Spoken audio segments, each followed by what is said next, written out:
আল্লাহ রাসূল সাল্লাল্লাহু আলাইহি সাল্লাম বুখারীর 141 নম্বর হাদিসে বলেছেন যে তোমরা যখন তোমাদের স্ত্রীদের কাছে যাও, তোমাদের কেউ যখন তোমাদের স্ত্রীদের কাছে যাও তখন সে যেন আল্লাহর নাম নিয়ে তাদের স্ত্রীদের কাছে যায়। বিসমিল্লাহি আল্লাহুম্মা জান্নিবনাশ শাইতান ওয়া জান্নিবিশ শাইতানা মা রাযাকতানা। হে আল্লাহ, আমি আপনার নাম নিয়ে শুরু করছি এবং আপনার কাছে আশ্রয় চাচ্ছি শয়তানের ওয়াসওয়াসা থেকে।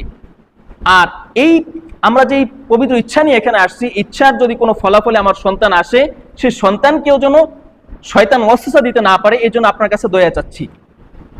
এই কাজ রাসূলুল্লাহ সাল্লাল্লাহু আলাইহি ওয়াসাল্লাম বলছেন, এই দোয়া পরে যখন কেউ তার স্ত্রীর কাছে যাবে এবং কোনো সন্তান সে লাভ করবে, আল্লাহ রাসূল বলেছেন তাকে আল্লাহ রাব্বুল আলামিন মৃত্যু পর্যন্ত সমস্ত শয়তানের অনিষ্ট থেকে হেফাজত করবেন।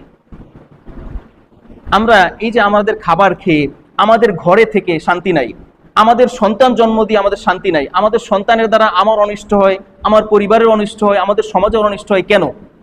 কারণ আমরা আল্লাহ রাব্বুল আলামিন থেকে কোথাও সাহায্য চাই নাই, যার ফলে আমাদের ঘরে শান্তির জন্য, আমাদের শারীরিক শান্তির জন্য, আমাদের সমাজের শান্তির জন্য, আমাদের পারিবারিক শান্তির জন্য আল্লাহ কোনো সাহায্য আমাদের জন্য পাঠাচ্ছেন না, যার ফলে আমাদের পারিবারিক, সামাজিক এবং শারীরিক অশান্তি শুরু হয়।